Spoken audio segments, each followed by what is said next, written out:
दो प्रकार के लोग भगवत प्राप्ति नहीं कर सकते। दो प्रकार के लोगों को कभी भगवान नहीं मिल सकते। पहले प्रकार के व्यक्ति के अंदर दो गुण कौन कौन से? बहुत खाना और बहुत सोना। जो बहुत खाता होगा और बहुत सोता होगा उसको ठाकुर जी नहीं मिलेंगे। कई लोग हैं महाराज जी, वो इतनी जल्दी सोते हैं, उनको बस स्थान मिलना चाहिए, कैसा भी मिल जाए बस सो जाएंगे। सुबह उठे, स्नान ही इसीलिए किया है कि अब सो सकें। सोने के बाद फिर उठे, बाल भोग ही इसीलिए किया है कि दोबारा सो सके।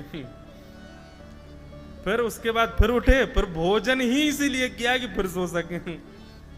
और कथा में तो आए ही इसीलिए है कि कोने में सो सके। कितना सोते हैं लोग। तो बहुत खाने वाला, अति से ज्यादा खाने वाला और अति से ज्यादा सोने वाला, ये दो लक्षण जिसमें होंगे वो भगवान को प्राप्त नहीं कर पाएगा। और दूसरा व्यक्ति जिसको भगवत प्राप्ति नहीं होगी, भगवत प्राप्ति में कोई ना कोई बाधा बनेगी, वो क्या है? बोले किसी सांसारिक चिंतन के कारण, सांसारिक विषय के कारण बिल्कुल ही ना सोवे और बिल्कुल ही ना खावे, उसको भी ठाकुर जी नहीं मिलेंगे।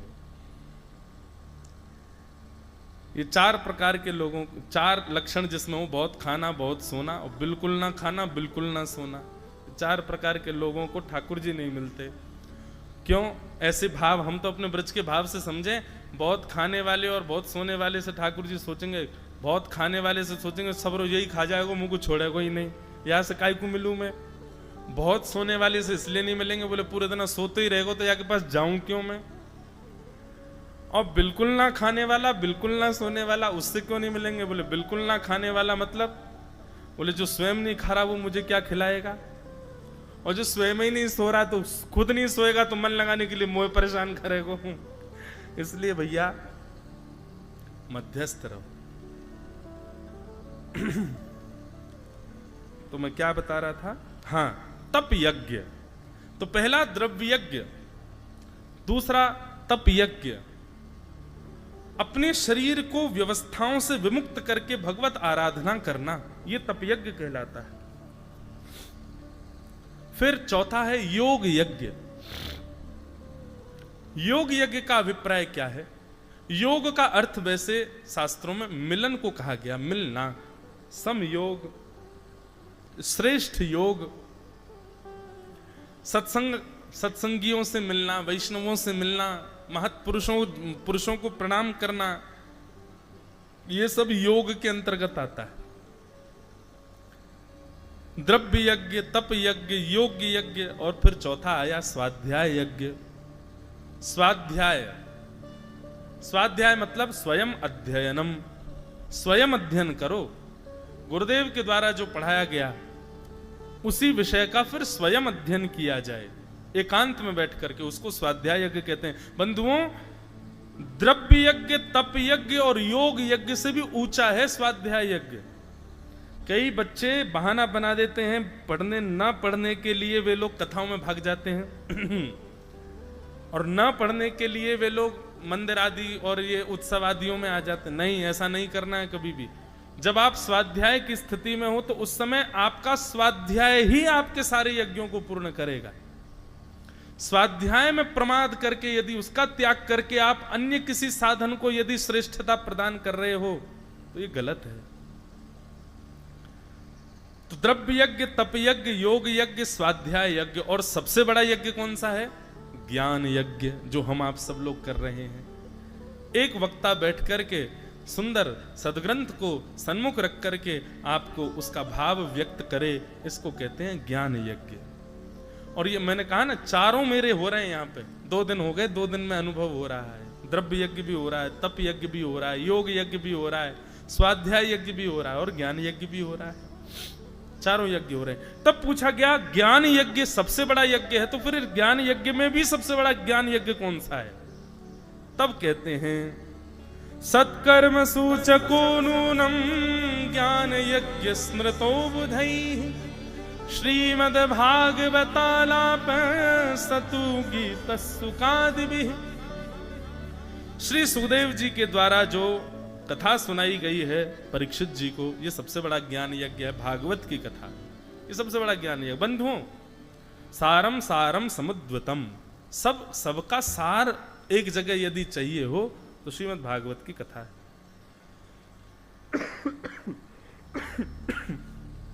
सबका सार विद्यमान है श्रीमद् भागवत में। दूध का सार क्या है बताओ? दूध का सार क्या है? घी। दूध का सार घी होता है।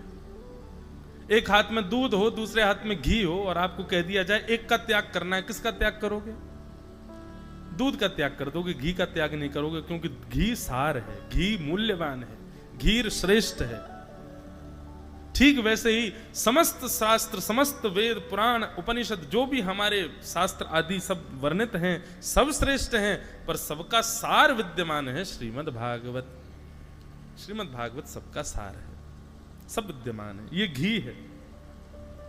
ऐसी भागवत की महत्ता सुनकर के श्री नारद जी महाराज ने सनत कुमारों से कहा, बोले भगवान ये भागवत की कथा कैसे होगी, कहां होगी, जरा इसके बारे में हमको थोड़ा बताओ। तब ऋषियों ने आज्ञा करते हुए कहा, सनत कुमारों ने बोले, हे नारद जी महाराज, गंगद्वार समीपे तु तटमानंद नामकम नाना ऋषि गणे जुष्टम देव सिद्धि निष्ठम। हम जो भी कुछ बोल रहे हैं हमको सब यहीं क्यों दिख रहा है पता नहीं। गंगद्वार समीपे तु, कथा सुनने का सबसे सुंदर स्थान कौन सा है? तब कह रहे हैं गंगा के द्वार। गंगा का द्वार वैसे कहते हैं हरिद्वार को, पर गंगा का द्वार का दूसरा अर्थ होगा जिन जिन द्वारों के सामने से गंगा जी बह के जा रही हो वो सब गंगा द्वार हैं। गंगा द्वार समीपे तू, कथा कहां सुननी चाहिए? बोले जहां से गंगा जी बह के जा रही हूं वहीं बैठ के कथा सुनो। गोदावरी जी बह रही हैं। दूसरा क्या बताया? तट आनंद नामकम। बोले वो तट कैसा होगा? बोले आनंद वर्धन करने वाला होगा। सुबह से शाम तक देख लो यहाँ हैं, स्नान में तो आनंद, हमको तो बड़ा आनंद आता है गोदावरी जी में।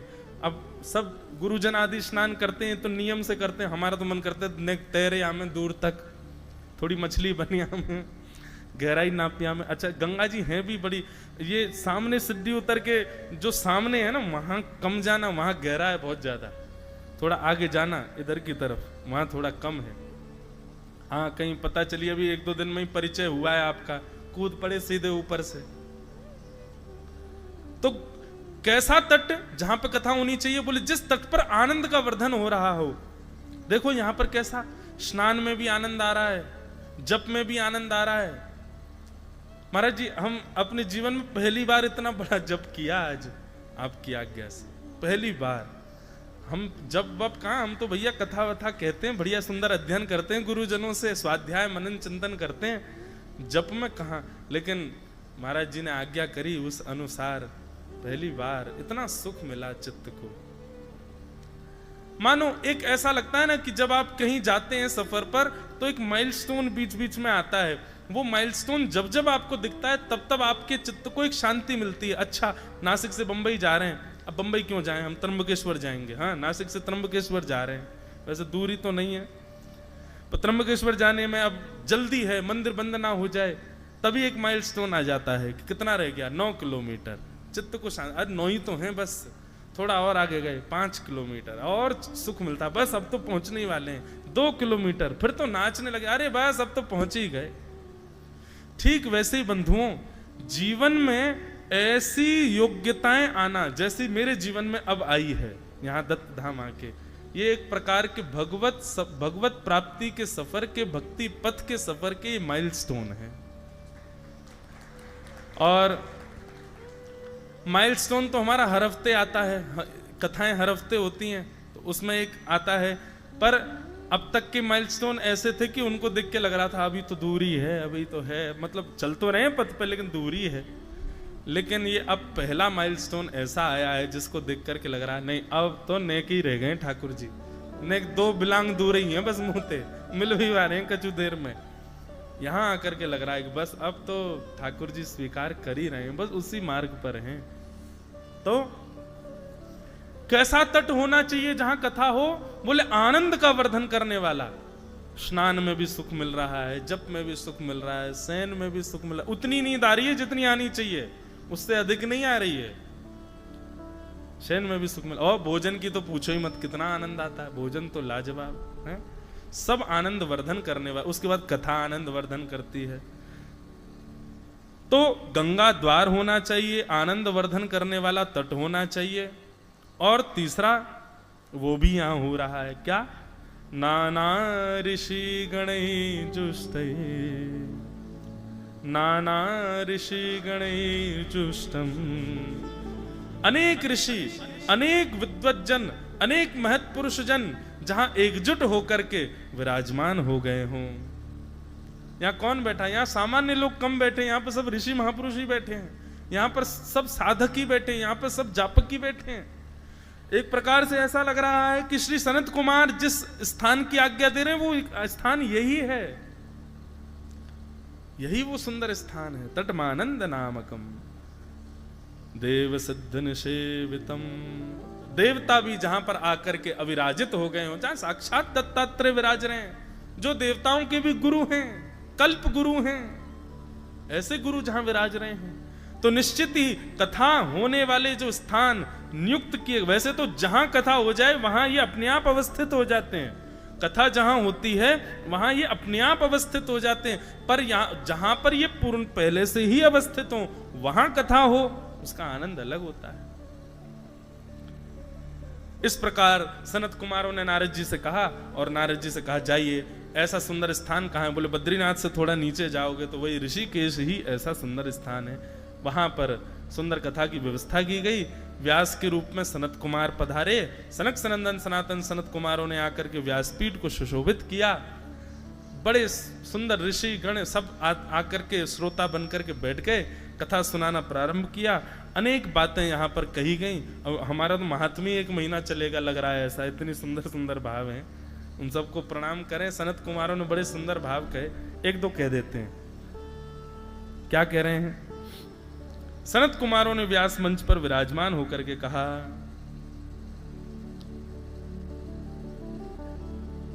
तावत् पापानि देहेऽस्मिन् निवसन्ति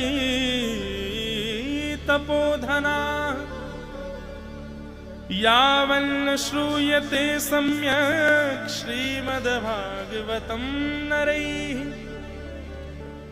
व्यक्ति के चित्त में पाप तब तक रहता है जब तक वो श्रीमद् भागवत की कथा को श्रवण करके अपने चित्त में अनुकरणीय ना कर ले, उसको जीवन में उतार ना ले, तब तक उसके चित्त में पाप रहेंगे। लेकिन जैसे ही व्यक्ति श्रवण करके अपने जीवन में उतारना प्रारंभ कर दे, अपनी दिनचर्या में लाना प्रारंभ कर दे सुनी हुई भागवत की चर्चाओं को, उसी दिन उसके बिना किसी अथक प्रयास के उसके सारे पाप उसका त्याग कर देंगे। बंधुओं, क्या सूत्र है पता है?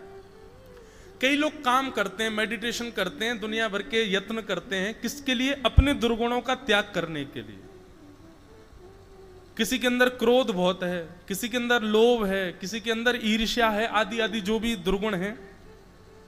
लेकिन देखो श्रीमद् भागवत जी की कथा, यहां पर सनत कुमार कह रहे हैं दुर्गुणों का त्याग मत करो, दुर्गुणों को सुधारने की कोई कोशिश मत करो। बोले क्या करें? बोले केवल एक चीज एड ऑन कर लो। क्या? कथा सुनकर के उसको चित्त में लाना प्रारंभ कर दो, दुर्गुण अपने आप दुम दबा के भाग जाएंगे।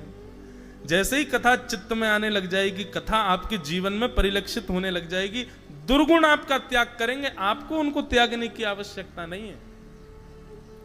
दुर्गुणी हाथ जोड़ देंगे, भैया हम इसके चित्त में नहीं रह पाएंगे। क्यों? भागवत जी आ गई हैं।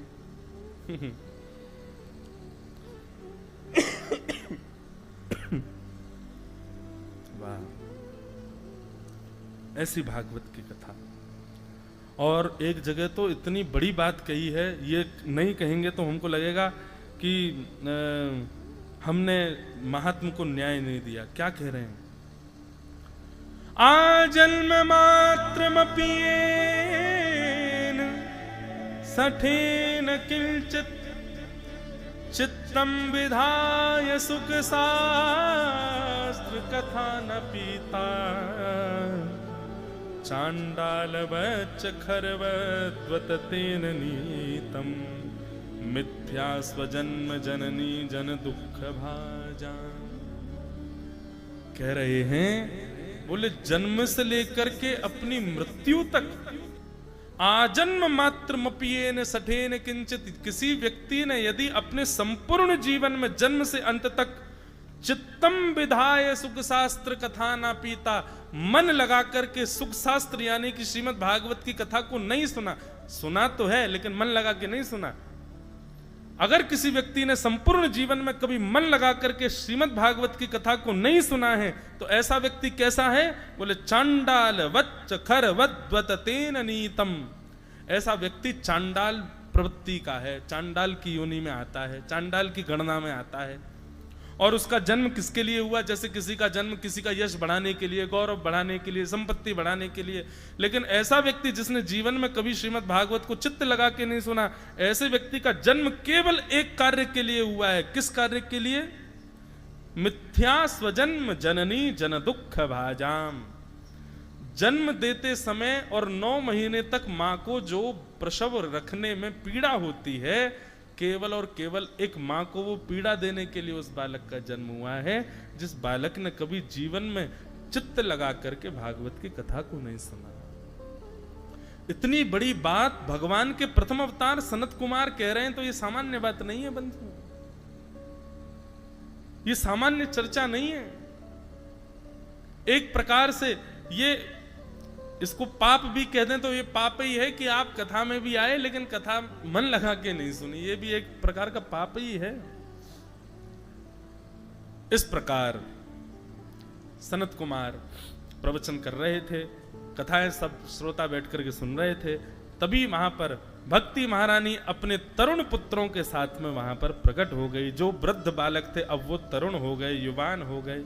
भक्ति सुतौ तौ तरणौ गृहीत्वा प्रेमैक रूपा सहसा विरासित, श्री कृष्ण गोविंद हरे मुरारे नाथेति नामानि मुहुर्वदन्ति।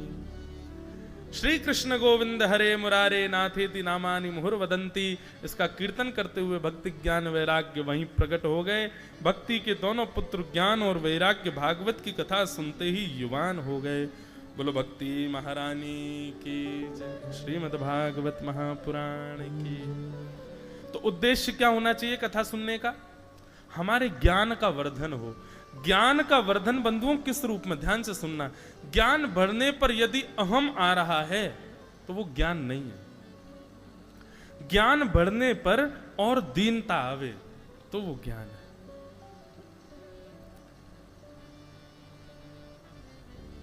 ज्ञान बढ़ने पर दीनता आती है और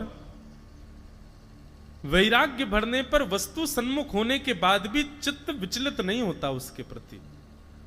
ये 2 स्थिति होने लग जाए चित्त में तो समझो आपने भागवत की कथा को सुना है। इस प्रकार भागवत के महात्म्य में भक्ति ज्ञान वैराग्य के वर्धन की विषय को सुनाया गया। बोलो भागवत महापुराण की जय। महात्म्य में आगे सुंदर श्री गोकर्ण जी महाराज की कथा और धुंधकारी का उपाख्यान सुनाया गया कि के विशुद्ध्यन्ति वदन्तु मह्यम् सप्ताह यज्ञेन कथामयेन कृपालुभे लोकहितं विचार्यम् प्रकाशित कोपि नवीन मार्ग। नारद जी महाराज प्रश्न कर रहे हैं संत कुमारों से कि महाराज के विशुद्ध्यन्ति वदन्तु मह्यम्, कथा सुनने से कौन कौन पाप करने वाले लोग विशुद्ध हो जाते हैं, पवित्र हो जाते हैं, कृपा करके हमें बताओ। सप्ताह कथा सुनने से, मासिक कथा सुनने से या फिर किसी भी प्रकार सत्संग सुनने से कौन सा पाप हमारे चित्त में होता है जो चला जाता है, कृपा करके हमें बताओ। सनत कुमार इसी विषय से कहना प्रारंभ करते हैं कि ये मानवा पाप कृतस्तु सर्वदा सदा दुराचार रता विमार्गगा क्रोधाग्निदग्धा कुटिलश्च कामिनः सप्ताह यज्ञेन कलौ पुनन्ति। पहले शब्द में ही कह दिया, ये मानवा पाप कृतस्तु सर्वदा, जिसने दुनिया के सारे पाप किए हैं, कोई पाप जिससे रह ना गया हो, ऐसे सारे पाप जिसने अपने जीवन में किए हो, ये मानवा पाप कृतस्तु सर्वदा, और सदा दुराचार रता, सदा दुराचरण ही करता है, उसी में ही रत रहता है। हमारे विद्वानों में एक परम विद्वान हुए श्री बिल्लु मंगल, उनका एक श्लोक मैं अपने भागवत जी के मंगलाचरण में भी बोलता हूं। अस्ति स्वस्तरुणी कराग्र विगलत कल्प प्रसूना प्लुतम वस्तु प्रस्तुत वेणुनाद लहरी निर्वाण निर्व्याकुलम। बिल्लु मंगल जी जो थे, उनके पास में अवगुण तो नहीं कहेंगे बंधुओं, देखो श्रेष्ठ जन जो होते हैं ना, ये कुछ ऐसी क्रिया करें जो अवगुण जैसी दिखे तो ये समझना हमको सिखाने के लिए किए है इन्होंने। श्रेष्ठ जन कभी कुछ गलत नहीं करते, वो सदैव दूसरों को सिखाने के लिए करते हैं। तो बिल्लु मंगल जी जो थे, उनको रूप का बड़ा आकर्षण था, उनको रूप कहीं दिख जाए उसको देखने लग जाते थे। एक बार मार्ग से जा रहे थे और एक सुंदर युवती नदी में जल भर रही थी। बिल्लु मंगल जी की एक दृष्टि उसके ऊपर पड़ी और बिल्लु मंगल जी उसके पास जाकर के बैठ गए और उसको निहारने लगे। एक वैष्णव भेष में देख करके कन्या ने प्रणाम किया, पर उनकी चित्तवृत्ति तो उसके रूप में ही आसक्त हो गई। थोड़ी सी बेचारी असहज हो गई, असहज होकर के उठ के वहां से जाने लगी। बिल्लु मंगल उसके पीछे पीछे जाने लगे। उसने पीछे देखा, बोले कि ये तो पीछे ही आ रहे हैं। चलती चली गई, अपने घर में पहुंची, तुरंत दौड़ के भीतर गई और अपने पति से जाकर के कहा, कोई संत भेष में है, पर भेष ही संत का है, रूप तो नजर तो बड़ी खराब है, मेरे को तो ऐसे देख रहे हैं, मुझे अच्छा नहीं लग रहा है। पति ने कहा, देखो यदि संत होगा, वैष्णव होगा तो संभल जाएगा, और यदि वैष्णव नहीं होगा तो अपने पद से गिर जाएगा। द्वार खोल करके बिल्लु मंगल जी को भीतर बुलाया। पत्नी बोली, क्या कर रहे हो, कैसे पति हो आप, हैं? वो मेरे को देख रहा है, आप उसको घर में बुला रहे हो। बोले तुम बैठो। बिल्लु मंगल जी को घर में बुलाया, आकर के बैठ गए, आसपास देखने लगे कहां है वो युवती, सुंदर रूप जिसका था। अंदर जाकर के पति ने बिल्लु मंगल जी से पूछा, महाराज जी प्रसाद पाएंगे? बोले हाँ बिल्कुल पाएंगे, तुम्हारी पत्नी बनाएगी तो पाएंगे। हाँ वही बनाएगी महाराज जी, आप आज्ञा करो, पाएंगे? बोले जी पाएंगे। पत्नी से जाकर बढ़िया सुंदर भोजन बनाओ, महाराज जी पधारे हैं। पत्नी की तो आंखें चढ़ी हुई थी। बोले कैसे पति हो तुम, तुमसे आगे शिकायत की, तुम क्या कर रहे हो? बोले बस तुम करो, हम कुछ देखना चाहते हैं। भोजन प्रसाद सिद्ध करके एक थाल में सजा करके ले जाने लगी। पति ने कहा, ऐसे नहीं, श्रृंगार करके जाओ। बोले श्रृंगार करके जाओ मतलब? बोले करो तो सही, एक बार मुझे देखना है कुछ। श्रृंगार करके वो युवती थाल लेकर के गई, बिल्लु मंगल जी के सामने चौकी पर पधरा दिया। अब बिल्लु मंगल जी ने तो सामान्य रूप देखा था, अब श्रृंगार का रूप देखा तो रूप देखते ही बिल्लु मंगल जी के नेत्र पहले तो खुले रह गए और अचानक से नेत्र बंद हुए, और बंद होते ही चित्त में, मन में भाव आने लगा। एक सामान्य सांसारिक कन्या, उसका रूप लावण्य देख करके मैं इतना आसक्त हो गया कि उसके पीछे पीछे उसके घर तक चला आया। उसके लिए मैंने श्री कृष्ण का मुझे साक्षात दर्शन हो रहा होता।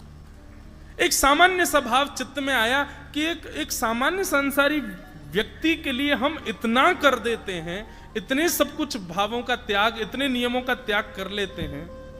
यदि इतना त्याग, इतनी स्थिति का त्याग यदि ठाकुर जी के लिए किया होता तो ठाकुर जी मिल गए होते। बिल्लु मंगल जी ने नेत्र खोले और उस कन्या से कहा, सुनो तुम्हारे घर में सुई है? बोले जी। बोले 2 कांटे लेके आओ, 2 सुई लेके आओ। बोले सुई का क्या करेंगे? बोले बस लेके आओ। कन्या 2 कांटे लेकर के आई और ला करके बिल्वमंगल जी के सामने रखा। किंचित भी, एक क्षण भी विलंब नहीं किया। बिल्वमंगल जी ने दोनों कांटों को लेकर के अपने नेत्रों को ही फोड़ दिया। बोले जो नेत्र संसार के रूप को देखने के आसक्त हो गए, अधीन हो गए, ये जीवित रहने के अधिकारी नहीं है। अक्षणवतां फलमिदं न परम विदाम।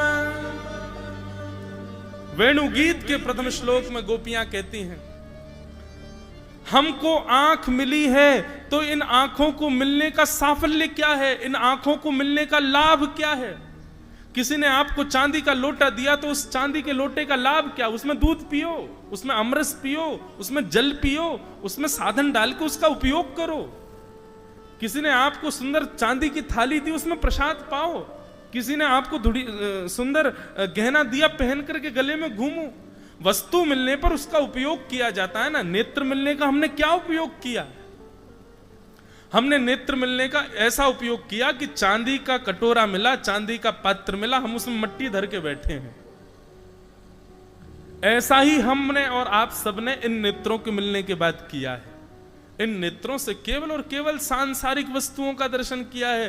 गोपियां वेणु गीत में कहती हैं, आंख मिलने पर यदि इन आंखों से कभी बरहा पीड़म नटवर वपुः कर्णयो कर्णकारम विभ्रदवासः कनक कपिसं वैजयंतीं चमालाम रंध्रान वेणो अधर सुधया पूरयन गोप वृंदै वृंदारण्यम स्वपदरमणम प्राविशद गीत कीर्ति।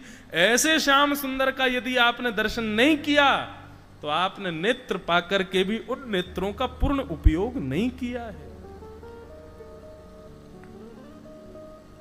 नेत्र मिलने का साफल्य केवल और केवल ठाकुर जी के उस मधुर स्वरूप का दर्शन करना।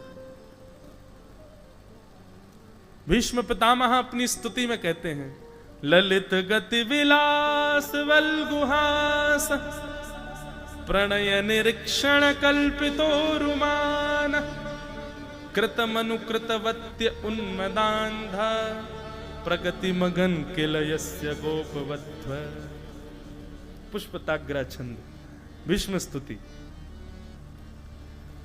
भीष्म पितामह कहते हैं, नाथ मैंने आपके सारे दर्शन किए। भगवान बोले कौन सा किया? बोले सुदर्शन चक्र में दर्शन किया है, शंख चक्र गदा पद्म चतुर्भुज रूप में दर्शन किया है, द्वारिकाधीश के रूप में दर्शन किया है, और तो और मैंने अर्जुन के सारथी के रूप में दर्शन किया है। वही चतुर्भुज नारायण का मैंने एक घोड़े के चाबुक को खींचते हुए दर्शन किया है। वही जगत नियंता जगदाधार को मैंने घोड़ों के पैरों से उड़ने वाली धूल में संलिप्त दर्शन किया है। मैंने आपके सारे रूपों का दर्शन किया है। भगवान बोले अच्छा, परंतु अब एक रूप के दर्शन की अभिलाषा है। कौन सा? बोले ललित गति विलास वल्गुहास। बोले आपकी जो ये ललित गति है, जब आप ललित गति से चलते हो, टेढ़ी मेढ़ी चाल जब चलते हो। महाराज जी, हमारे पूज्य नाना जी पंडित श्री कृष्णलाल शास्त्री जी, हमारे पूज्य पिताजी महाराज, पूज्य नाना जी, इन दो की कृपा से हमको व्यासपीठ मिली। तो हमारे पूज्य नाना जी ब्रज साहित्य के बड़े अच्छे विद्वान थे, वैयाकरणी भी थे, ब्रज साहित्य उनका बड़ा आनंदमय था। वे वर्णन करते थे, बोले लाला, ब्रज भाषा में बोलते थे, बोले लाला तो पतो लाला हमारो श्याम सुंदर टेढ़ी मेढ़ी चाल काई को चले। मैंने कि नाना जी काई को चले? तो बोले बड़े भाव हैं, लेकिन वहां के पीछे एक भाव जे और है। मैंने कि कहा है? बोले ठाकुर जी को अवतार, ब्रजभाषा समझ में आ रही है? सबको आ रही ना?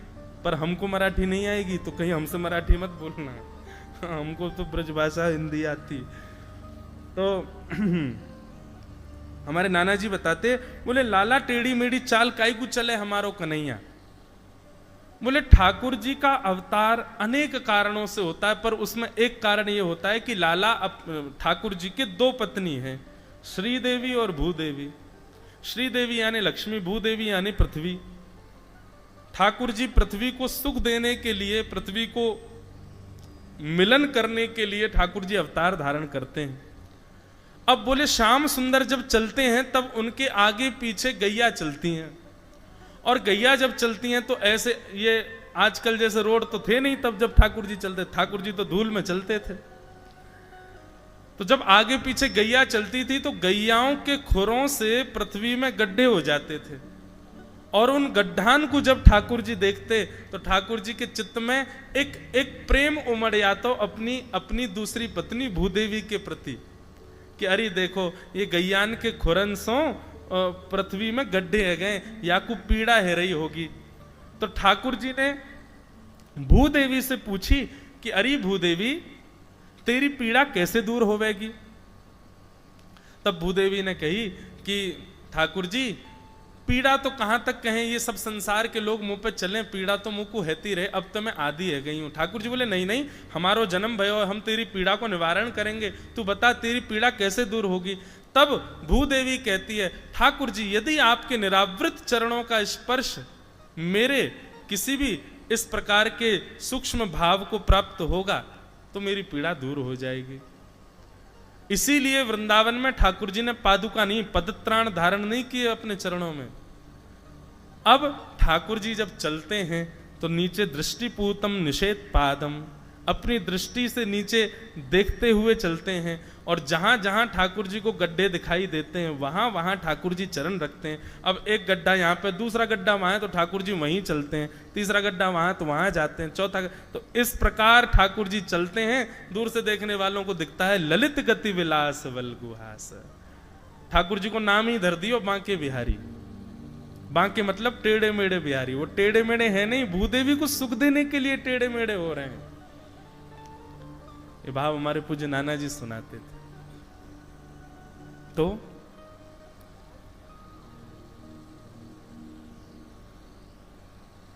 किस भाव से प्रारंभ किया था हमने?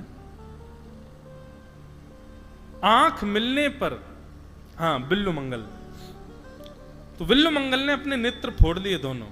जिन नेत्रों ने कभी श्याम सुंदर को नहीं देखा, ऐसी ललित गति चलने वाले श्याम सुंदर को नहीं देखा, अगर इन नेत्रों से केवल उनको नहीं देखा बाकी सबको देख लिया तो फिर नेत्र पाकर के आपने उनका पूर्ण उपयोग जो होना चाहिए वो नहीं किया है।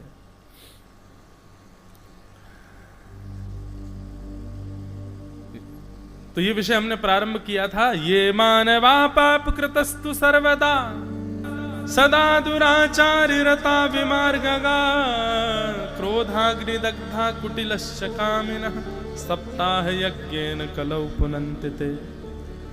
जिस मानव ने दुनिया के सारे पाप कर्म किए हैं, कोई पाप उससे बचा ना हो, सदा दुराचार रता, सदा दुराचरण में ही रत रहता हो, क्रोधाग्नि दग्धा कुटिलश्च कामिनः, क्रोध की अग्नि में दग्ध रहता हो, कामी हो, कुटिल हो, ऐसा व्यक्ति भी यदि 7 दिन सप्ताह कथा का श्रवण कर ले तो पुनन्तिते, वो पवित्र हो जाता है। बस सुने ना। पिबत भागवतम रसमालयम मुहुर्हो रसिका भुवि भावुका। पियो, कथा को जीवन में लाओ। इस प्रकार बताते हुए सनत कुमारों ने कहा कि भैया यदि माता पिता से बैर करने वाला बालक भी हो, ऐसा बालक भी यदि कथा सुने तो पवित्र हो जाता है। सत्येन हीना पितृमातृ दूषका। नारद जी महाराज बोले भगवान मुझे इस बात पर थोड़ा कम विश्वास है, माता पिता से बैर करने वाला कथा सुनने से कैसे पवित्र हो सकता है। तब उन्होंने एक कथा सुनाई। एक आत्मदेव नाम के ब्राह्मण थे, उनकी एक पत्नी थी जिसका नाम था धुंधुली। ये एक तुंगभद्रा नदी के तट पर रहते थे। इनके कोई संतान नहीं थी। इसकी कितनी सुंदर व्याख्या एक आचार्य करते हैं। तुंगभद्रा, तुंगभद्रा का मतलब क्या है? अतिशय कल्याण करने वाली। ऐसी नदी, उसके तट पर एक आत्मदेव ब्राह्मण रहते हैं। तो वे वर्णन करते हुए कहते हैं अतिशय कल्याण करने वाला संसार में कौन है बताओ, बताइए। संसार में अतिशय कल्याण करने वाला कौन है? हमारा खुद का शरीर, जो जिसके लिए दत्तात्रेय भगवान कहते हैं देहो मम गुरु। ये देह हमारा गुरु है। सबसे ज्यादा संसार में कल्याणकारी यदि कोई है तो वो हमारा शरीर है। बस इस शरीर का उपयोग उस तरीके से किया जाए। कि ये कल्याण करे। नेत्र, अरे दुनिया में कोई कल्याण करने वाला, संसार में कोई व्यक्ति आपका कल्याण किसी एक कारण से, आपका शरीर कितने प्रकार से आपका कल्याण करने के लिए तत्पर खड़ा है। नेत्रों से कल्याण करेगा, कानों से कल्याण करेगा, जिह्वा से कल्याण करेगा, चरणों से कल्याण करेगा, हाथ से कल्याण, हर स्थिति से आपका कल्याण करने के लिए तैयार बैठा है। आप करवा नहीं रहे हो, वो बात अलग है। तो आचार्य प्रवर कहते हैं कि तुंगभद्रा, यानी कि तुंगभद्रा नदी कौन है? बोले हमारा शरीर ही तुंगभद्रा तट है। और इस तुंगभद्रा नदी के तट पर कौन रहते हैं? आत्मदेव ब्राह्मण, हमारी आत्मा, वही वो ब्राह्मण है, आत्मदेव ब्राह्मण। और उस आत्मा का एक पत्नी है, उस पत्नी का नाम क्या है?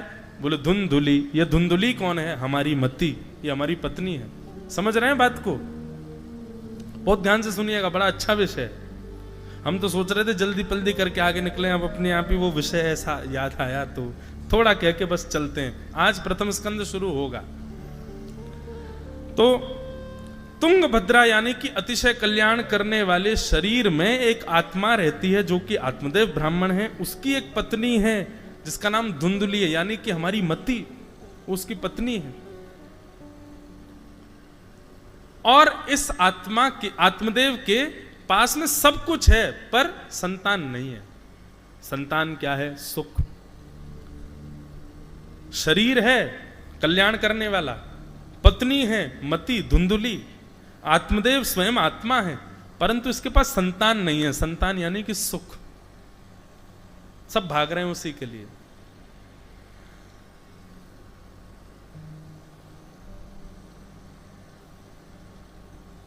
अतिशय कल्याण करने वाले तन के अंदर रहने वाले आत्मदेव का कल्याण क्यों नहीं हो रहा है?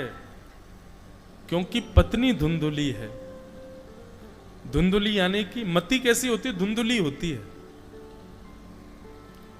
अभी यहां की बात तो नहीं है, पर कहीं अगर बाहर कथा हो रही हो और कथा के थोड़ी दूरी पर कोई विषयासक्त कोई लीला हो रही हो तो निश्चित भीड़ कहां ज्यादा होगी?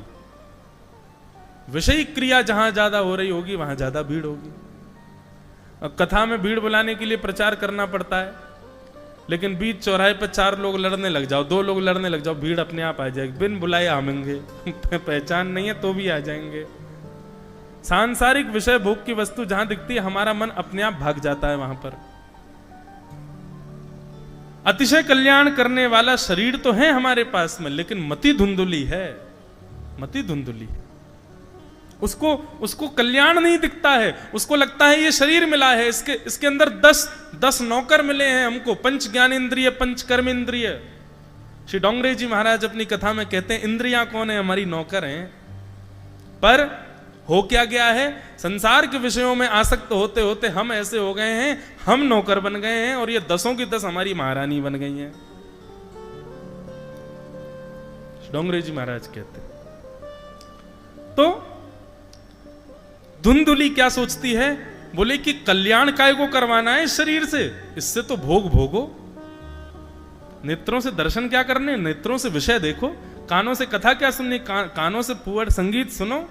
जीव से प्रसाद क्या पाना है? जीव से तो अपने इच्छा, मनवांछित इच्छा पूरी करने वाले उस व्यंजन को खाओ। पैरों से परिक्रमा क्या लगानी है? पैरों से तो ऐसी जगह जाओ जहां विषय मिले। हाथों से सेवा क्या करनी है? हाथों से तो दूषित कर्म करो। ये धुंधुली इस कल्याण करने वाले शरीर से उस आत्मदेव को सुख की प्राप्ति नहीं होने देती। लेकिन ये आत्मदेव बेचारा परेशान है, सुख चाहिए, पुत्र चाहिए। तो एक दिन आत्महत्या करने के लिए वन में जाता है और तभी वहां पर एक संत इसको मिल जाते हैं। वो संत इसको कहते हैं कि अरे आत्मदेव, इस जन्म क्या 7 जन्मों तक तुम्हारी संतान नहीं होगी। आत्मदेव चरणों में गिर जाता है, मुझे तो संतान चाहिए, चाहिए चाहिए चाहिए। संतों के पास जाकर के यही तो करते हैं हम।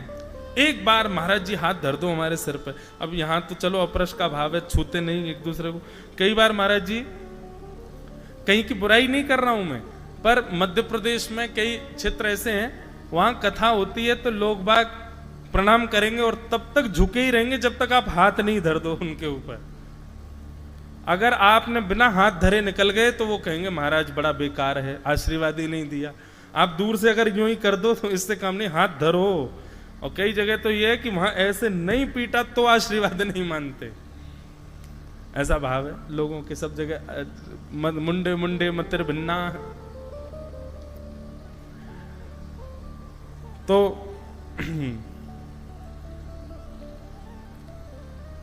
संतों के पास जाके हम क्या मांगते हैं? यही तो मांगते हैं कि सुख दो, ऐसा कुछ बताओ महाराज जी हमारे जीवन में सुख आवे। आत्मदेव जी को संत ने मना कर दिया, तेरे 7 जन्मों तक संतान नहीं है। अरे बढ़िया भजन करो ठाकुर जी का, दोनों पति पत्नी मिलकर के। बंधु एक बात सदैव याद रखना, ठाकुर जी यदि मनवांछित इच्छा पूरी कर दें तो उनकी कृपा, और यदि मनवांछित इच्छा पूरी ना करें तो समझो उनकी विशेष कृपा। इस बात को सूत्र बना करके अपने एक कागज में लिख के लेना, जो मैं चाहता हूं मुझे मिल जाता है तो मतलब भगवान की कृपा, और जो मैं चाहता हूं वो मुझे नहीं मिलता है तो मतलब भगवान की विशेष कृपा। ये एक कागज में लिख लो और अपने पॉकेट में 24 घंटे 12 महीने रखा करो।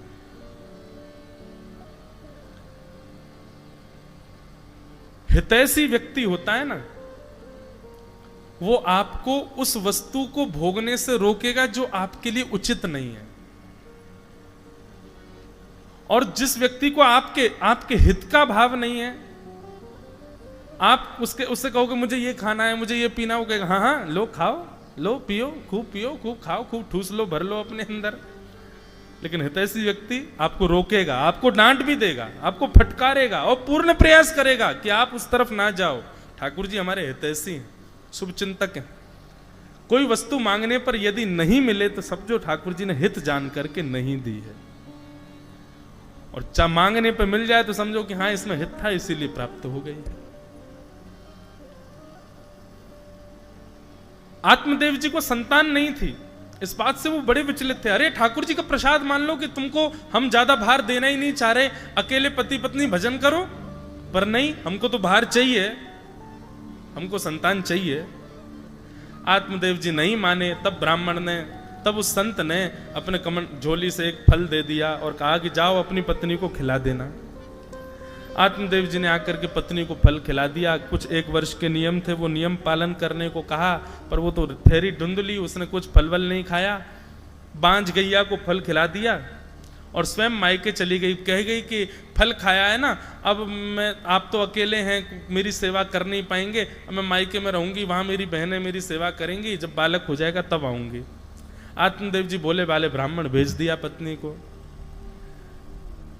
9-10 महीने के पश्चात धुंधुली अपनी एक सहेली के बालक को लेकर के आई और आकर के नाम आत्मदेव जी को बता दिया, ये मेरा पुत्र है। सहेली को बहुत सारा धन दे दिया था। आत्मदेव जी बड़े प्रसन्न हो गए। नामकरण संस्कार होने लगा। नारायण नाम सोचा था। धुंधुली ने मना किया, मेरा नाम धुंधुली, बेटे का नाम धुंधुकारी। यथा नाम तथा गुण। नाम बंधुओं सदैव ब्राह्मणों से पूछ करके, संतों से पूछ करके, वेद और पुराणों में जो ठाकुर जी के नाम अंकित हैं उन्हीं से संबंधी नाम बालकों का रखना चाहिए। धुंधुकारी नाम रख दिया। आत्मदेव जी तो इतने प्रसन्न थे कि बोले ठीक है जैसी तुम्हारी इच्छा, नाम धुंधुकारी। इतने में ही सेवकों ने आकर के बताया, बोले महाराज आपके गौशाला में गैया ब्याई है, उसने भी मानवों जैसे बालक को जन्म दिया है। जाकर के देखा तो महाराज एक दिव्य तेज युक्त एक नन्हा सा बालक, कान उसके गैया जैसे हैं। नाम रख दिया गोकर्ण। गोकर्ण का मतलब गैया जैसे कान वाला तो है ही, पर गोकर्ण का एक अर्थ होता है गो यानी कि ज्ञान। जो अपने कानों से केवल ज्ञान संबंधी चर्चाओं को ही श्रवण करता हो, अन्यत्र किसी चर्चा में अपने कानों को ना लगाता हो, वह है गोकर्ण। गोकर्ण, श्री गोकर्ण जी महाराज, ये 2 बालक आत्मदेव जी के घर में उत्पन्न हुए। धीरे धीरे दोनों बड़े हुए। धुंधुकारी महान दुष्ट हो गया और गोकर्ण पंडित ज्ञानी बना। माता पिता पर अत्याचार करने लगा धुंधुकारी। तो एक दिन मां ने तो कुआं में कूद करके प्राण त्याग दिए और पिताजी घर छोड़ करके वन में चले गए। तब श्री गोकर्ण जी महाराज अपने पिताजी के पास आए और यहां आकर के उन्होंने गोकर्ण गीता श्री गोकर्ण जी महाराज अपने पिताजी को जो 2 श्लोक सुनाते हैं, इसको गोकर्ण गीता कहते हैं। इतना सुंदर अर्थ है इनका, यदि इन पर ही बोलना चाहें तो 2 दिन इन पर प्रवचन हो सकता है। इतना सुंदर अर्थ है श्री गोकर्ण जी महाराज के इन वचनों का। बहुत ध्यान से सुनिए। पिताजी महाराज घर परिवार त्याग करके जंगल में आ गए, तभी गोकर्ण जी आए, बोले पिताजी क्या हुआ? कि असारः खलु संसारे दुख रूप विमोहका सुतः कस्य धनम कस्य स्नेहवान जलते निशम। धुंधुकारी जी, गोकर्ण जी महाराज सामने बैठे हैं। आत्मदेव जी कहने लगे, ये संसार कितना निश्वर है। कहां मैं एक समय रोता था कि मेरे संतान नहीं है, मेरे संतान नहीं है, मेरे संतान नहीं है, और आज देखना बेटा, मेरे रोने का कारण मेरी संतान है कि मुझे संतान क्यों हो गई। इससे अच्छा तो मैं बिना संतान का ही था। इस संसार में सब दुख का कारण है, चाहे संतान हो, चाहे धन हो, चाहे संसार की कोई भी वस्तु। मैंने एक बार एक बात कही थी बंधुओं, आप जिसको प्रेम भरी दृष्टि से देख लोगे वही आपसे दूर हो जाएगी। क्यों? क्योंकि ये संसार का नियम है। भगवान गीता में एक श्लोक में कहते हैं, जो आपको मिला है वो बिछुड़ने के लिए ही मिला है, इसलिए लेने से पहले ही तैयार रहना कि एक दिन बिछुड़ेगा। केवल एक वस्तु है जो कभी आपका त्याग नहीं कर सकती। क्या? धर्म एको ही निश्चल। निश्चल केवल एक है और वह है धर्म। सूरदास जी कहते हैं, बिन गोपाल को नहीं अपनो। बाकी सब आके चले जाएंगे, लेकिन गोपाल जी एक बार यदि आ गए फिर कभी नहीं जाएंगे, फिर कभी आपका त्याग नहीं कर सकते।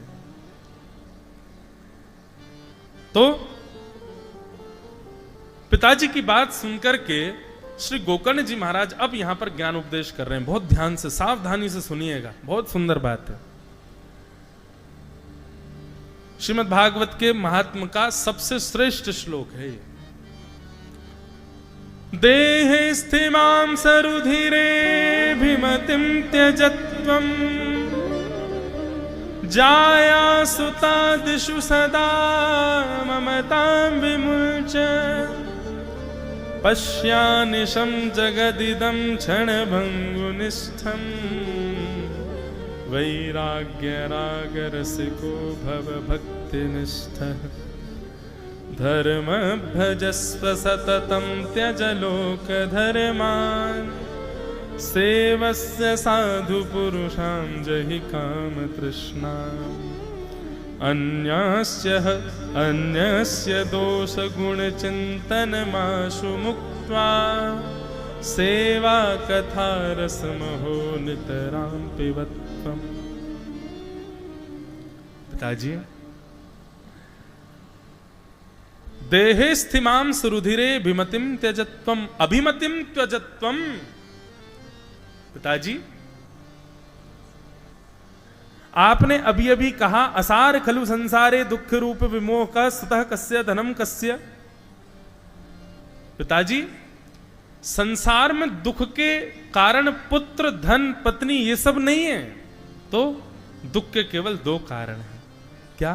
पहला कारण अहमत्व और दूसरा कारण ममत्व। दुखी प्राणियों में 2 ही प्रकार के लोग होंगे। पहला प्राणी तो वो दुखी होगा जो अहमत्व में है। अहमत्व मतलब अपने आप को कुछ समझता है, अपने आप को कुछ मानता है, मैं कुछ हूं, ऐसी भावना जिसके चित्त में है वो दुखी रहता होगा। क्यों? वो अपने आप को जो मान चुका है उसको वैसा कोई मानने से अस्वीकार कर दे वो दुखी हो जाता है। पहला दुखी व्यक्ति संसार में अहम में रहने वाला व्यक्ति है, और दूसरा दुख में रहने वाला व्यक्ति ममत्व है, जो संसार को अपना माने बैठा है। पिताजी, ये 2 ही दुख के कारण हैं, अहमत्व और ममत्व। पहला दुखी व्यक्ति वो है जो स्वयं को कुछ मानता है, और दूसरा दुखी व्यक्ति वो है जो संसार के लोगों को अपना मानता है।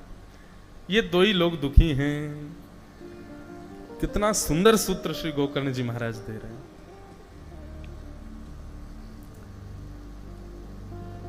मैं नहीं मेरा नहीं यह तन किसी का है दिया, जो भी अपने पास है यह धन किसी का है दिया।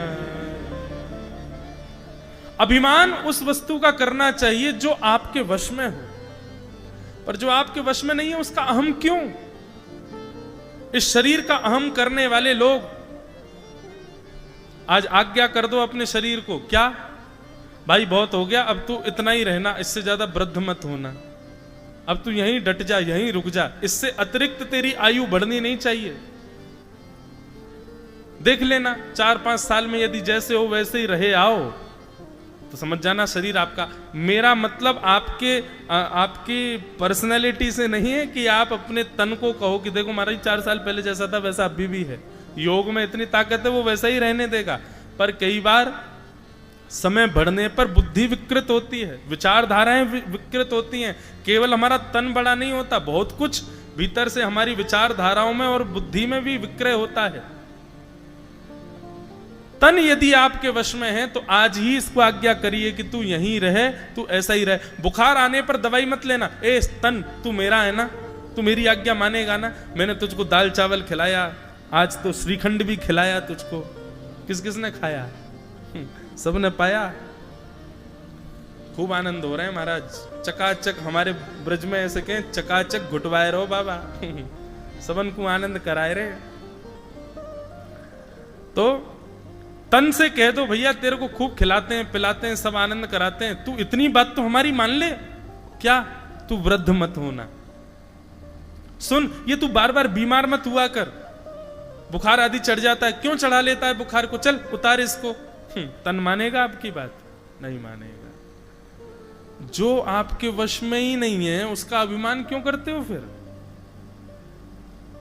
मैं नहीं मेरा नहीं यह तन किसी का है दिया, जो भी अपने पास है यह धन किसी का है दिया। उसका अभिमान क्यों? जब तन हमारे वश में ही नहीं है तो इससे सारी अहमताओं का त्याग कर दो, शून्य हो जाओ। और दूसरा दुख का कारण क्या है? ममत्व, ममता। संसार के लोगों से जो आपका अपनापन है, ये मेरा है, ये मेरा है। देखते हैं जब हमको 4 लोग उठा करके ले जा रहे होंगे शमशान की ओर, तब आपका तन तो नहीं देख पाएगा पर आप देख पाओगे कि जिन जिन को आपने मेरा मेरा कहा था एक भी तैयार नहीं हो रहा आपके संग चिता पे बैठने के लिए। हमारे शास्त्रों में कहा जाता है कि जब व्यक्ति की मृत्यु होती है तो उसकी स्थिति क्या होती है? बोले धनानि भूमौ पशवश्च गौष्ठे भार्या ग्रहे द्वारी जनश्मशाने देहश्चितायाम परलोक मार्गे धर्मानुगो गच्छति जीव एक। वो धन को अपना मानता था पर धन जहां था वहीं रखा रह गया, वो निकल के बाहर नहीं आया। अरे मेरा मालिक इसने मुझे कमाया था, मैं इसके साथ जाऊंगा? नहीं, नहीं जाएगा। पशवश्च गौष्ठे, सारी गाड़ियां आपकी गैराज में खड़ी रह जाएंगी, कोई निकल के नहीं जाएगा। अरे पत्नी तो जाएगी संग में, भार्या ग्रहे द्वारी, घर के द्वार तक जाएगी, जनश्मशाने, लोग जन भी सब केवल और केवल शमशान तक जाएंगे जिन जिन को आपने अपना बताया था। अरे संसार की क्या बात करें, हम संसार को क्यों दोष दें? ये तन भी, ये केवल देहश्चितायाम, ये भी केवल चिता तक संग जाएगा, उसके बाद अग्नि लगने पर यह भी यहीं राख बन जाएगा। आगे की यात्रा कौन करेगा? आपके द्वारा किया गया धर्म ही आपके साथ आगे की आज्ञा करेगा। धर्मानुगो गच्छति जीव एक।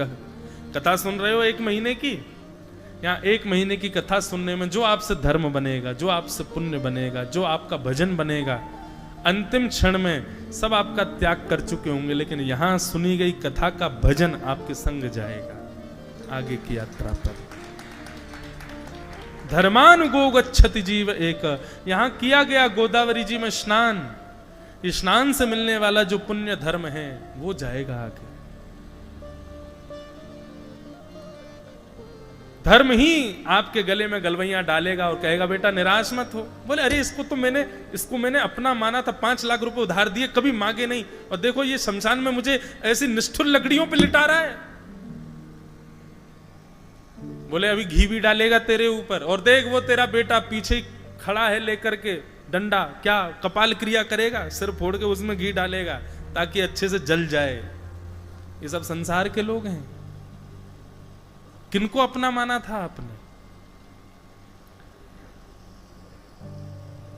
पिताजी, ये 2 ही प्रकार के लोग दुखी हैं संसार में। पहले जो स्वयं को कुछ मानते हैं, और दूसरे जो संसार के लोगों को अपना मानते हैं। इन दोनों से जो निवृत्त हो जाए, चिदानंद रूप शिवोहम शिवोहम, चिदानंद हो जाए, ना ही अपने तन को कुछ श्रेष्ठ माने, ना संसार के किसी भी संबंध को इतना सीरियसली लेवे। बंधु देखो, आप कहोगे व्यास मंच पर बैठे हो, इतनी बातें बना रहे हो, खुद का भी तो परिवार है है ना? क्यों हम अस्वीकार थोड़ी कर रहे हैं। पर मैं कथाओं में एक बात कहा करता हूं कि भगवान ने हम मानवों को एक बहुत अच्छी कला से अलंकृत किया है, और वो कला क्या है? हमको नाटक करना बहुत अच्छा आता है। हम मानव लोगों को नाटक बहुत बढ़िया आता है। लोग बाग क्यों एक्टिंग सीखने जाते हैं, स्कूलों में सीखने जाते हैं, ऐसा सुना है, पर हम मानवों से बढ़िया कोई एक्टिंग कर ही नहीं सकता। एक्टिंग स्कूल में कभी शेर को जाते हुए देखा, कभी हिरन को जाते देखा? ये सारे जानवर जो है ना, ये आपके कहे नाच लेंगे, ये आपके कहीं सब क्रियाएं कर लेंगे, लेकिन वो भी भय से करेंगे, वो भी रोटी मिलेगी इसलिए करेंगे या किसी और भाव से, लेकिन उनकी मुखाकृति वैसी नहीं बनती है। हम लोग तो बड़े चतुर हैं महाराज, एक्टिंग करने में बड़े आगे हैं। संसार में जिसको भी आप अपना स्वीकार कर रहे हो, या संसार में जो भी प्रारब्धवश आपका बन गया है, उसके साथ केवल और केवल अभिनय कीजिए, अभिनय करो। और अभिनय भी कैसा? जैसे अभिनय करने वाला जब पर्दे पर दिखता है तो लगता ही नहीं है कि अभिनय कर रहा है, ऐसा लगता है ये वास्तविकता है। ऐसा अभिनय करो, संसार के साथ में अभिनय करो और ठाकुर जी के साथ में वास्तविक रहो। उल्टा हो रहा है अभी, हम ठाकुर जी के सामने तो अभिनय करते हैं और संसार के साथ में वास्तविक रहते हैं, इसीलिए दुखी हैं। यही परिवर्तन कर दो। गोपाल जी के सामने जाओ, दत्त प्रभु के सामने जाओ, संत जनों के सन्मुख जाओ, तब अपने वास्तविक रूप में आ जाओ, ये मेरी वास्तविकता है। और जब संसार में जाओ तो वहां जाके अभिनय करो, वहां जाके बढ़िया नाटक करो, दिखाओ कि हाँ हम तो सब संसारी हैं। अभिनय, आप सुखी हो जाओ, आपसे ज्यादा सुखी कोई नहीं संसार में। फिर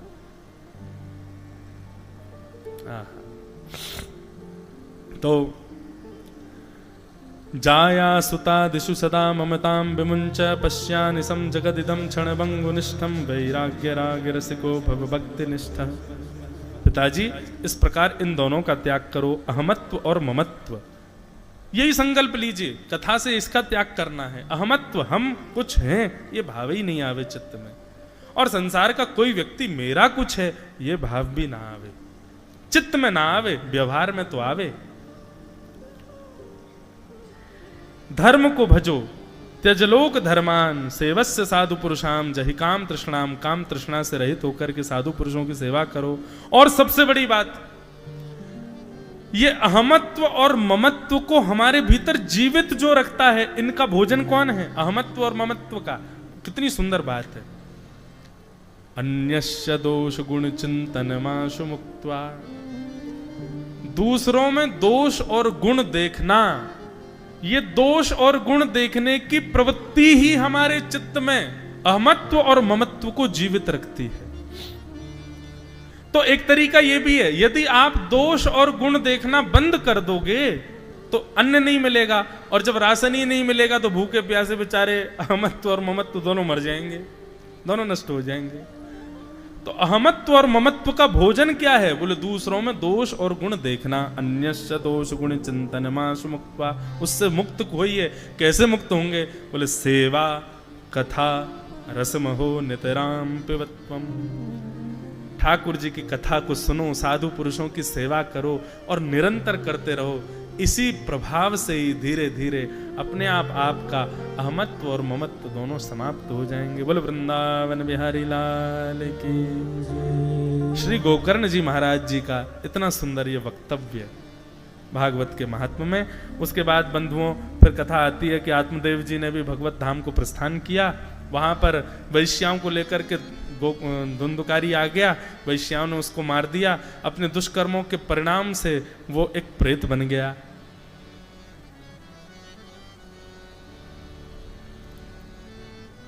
एक बहुत सुंदर पद है, भजन बिन नर मर गट के भूत, भजन बिन नर मर गट के भूत। गाओ। भजन बिन नर मर गट के भूत कौन बनता है? मृत्यु तो हम सबकी होनी है, पर मृत्यु हो जाने के बाद जो भूत दिखाई देते हैं, लोग कहते हैं भूत होते हैं, प्रेत होते हैं। ये भूत प्रेत बनता कब है व्यक्ति? इस पद को सुनो। इस पद में जो जो बातें बताई जा रही हैं उन्हीं भावों से भूत बनता है। सबसे पहला भाव, जो व्यक्ति जीवन में कभी भजन नहीं करता, ठाकुर जी का आराधन नहीं करता, मरने के बाद निश्चित है भूत बन जाएगा। अच्छा एक बात बताएं, मरने के बाद भूत बने ये तो बात की बात है, पर भजन ना करने वाला व्यक्ति तो जीवित ही भूत जैसा दिखाई देता है। भजन साधन ना करने वाले व्यक्ति को कभी मिलो, संत महापुरुषों को जो प्रणाम करना ना जानता हो, सुंदर दिव्य नदियों में स्नान करना ना जानता हो, मंदिरों में प्रणाम करना ना जानता हो, कथा सुनना ना जानता हो, ऐसा व्यक्ति कैसे लगता? आपको कैसा लगता? मुझे तो उसमें ऐसा नहीं कि मैं उसमें दोष दिख रहा हूं, पर वो तो ऐसा लगता है कि जीवित ही भूत जैसा है। इसलिए भैया जो भजन नहीं करता मृत्यु के बाद निश्चित है कि वो भूत बनेगा। इसीलिए भजन से डरते हैं भूत। भजन कोई कर रहा हो तो भूत भाग जाते हैं। क्यों भाग जाते हैं? क्योंकि उन्होंने कभी किया नहीं, इसलिए उनका अधिकार नहीं है भजन में। भजन बिन नर मर गट के भूत, भजन बिन नर मर गट के भूत। श्यामा श्याम रटे रसनासो, श्यामा श्याम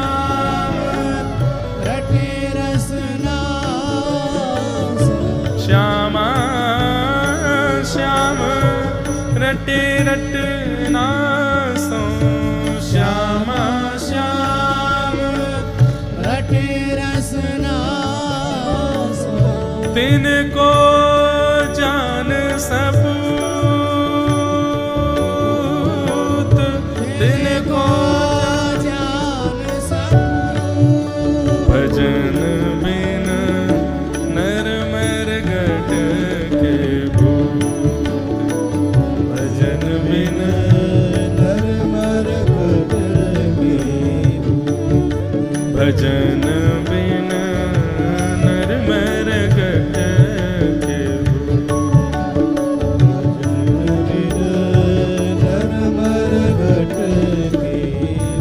बिन हरि भजन करम सब अकरम, बिन हरि भजन करम सब अकरम, बिन हरि भजन करम सब अकरम, बिन हरि भजन करम सब अकरम।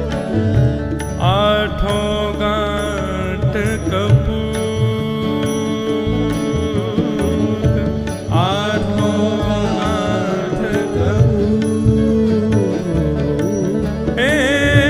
एक अनन्य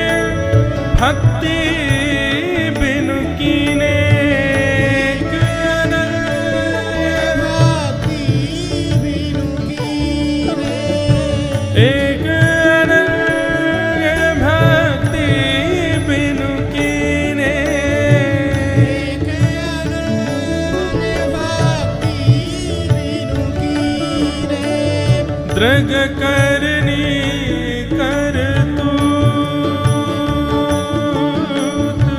दृग करनी भजन बिन नर मर गट के वो भजन बिन नर मर गट के निस दिन करत कपट छलबाजी निस दिन करत कपट छलबाजी। यहाँ पर क्या क्या बताया गया? सबसे पहला, जो भजन नहीं करता मरने के बाद वो भूत बन जाता है। दूसरी बात, श्यामा श्याम के मधुर युगल नाम का जो वाचन नहीं करता, निश्चित है वो प्रेत योनि में जाएगा। बिना हरि के भजन के कोई भी कर्म करता है वो अकर्म बन जाता है, और अकर्म बनने पर यदि मृत्यु हो गई तो निश्चित है कि प्रेत योनि में जाना पड़ेगा।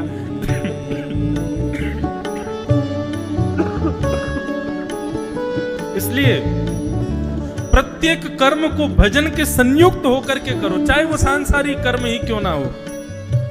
बिना हरि भजन के कोई कर्म करोगे अकर्म बनेगा, और अकर्म करते ही यदि प्राण निकल गए तो प्रेत योनि में जाना पड़ेगा। एक अनन्य भक्ति बिनु कीने, बिना भक्ति के अनन्य भक्ति के यदि कोई कर्म करते हैं तो निश्चित है प्रेत योनि में जाना पड़ेगा।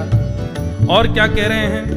निस दिन करत कपट छलबाजी निस दिन करत कपट छलबाजी समझे नाही अऊत समझे नाही अऊत ए सरस माधुरी अंत काल में सरस माधुरी अंत काल में मारेंगे यमदूत मारेंगे यमदूत भजन बिन नर मर गट के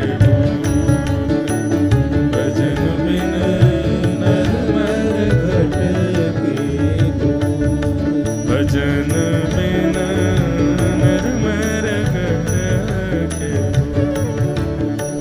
भजन बिन नर मर गट के। श्री सरस माधुरी जी का पद है। वे कहते हैं बिना भजन के, बिना श्यामा श्याम की लीला सुने जो व्यक्ति प्राण त्याग देता है निश्चित है वो भूत ही बनता है। धुंधुकारी प्रेत बना और प्रेत बनकर के महाराज सबको परेशान करने लगा। गोकर्ण जी को जब ये बात पता चली कि हमारा भाई धुंधुकारी प्रेत बन गया तो श्री गोकर्ण जी महाराज ने जाकर के गया जी में श्राद्ध किया, बेचारा मुक्त हो जाएगा। पर उसके बाद भी वो प्रेत योनि से मुक्त नहीं हुए। अभी कुछ दिन पहले वृंदावन में चर्चा चल रही थी तो प्रश्न उठा कि अगर इस विषय को मान्य देते हैं कि गया श्राद्ध से धुंधुकारी को मुक्ति नहीं मिली तो गया श्राद्ध की महिमा कम हो रही है, और जबकि गया श्राद्ध की तो बड़ी महिमा है। और यहां धुंधुकारी के लिए स्पष्ट लिखा है कि गया श्राद्ध से उसकी मुक्ति नहीं हुई, बल्कि जब गोकर्ण जी आए और धुंधुकारी पर जल छिड़क करके उससे पूछा तो यहां पर धुंधुकारी भी कहता है कि 100 श्राद्ध कर दो मेरे तो भी मैं मुक्त नहीं होऊंगा। तो गया श्राद्ध की तो इतनी महिमा बताई गई शास्त्रों में, और यहां पर कह रहे हैं कि गया श्राद्ध से मुक्त नहीं हुआ।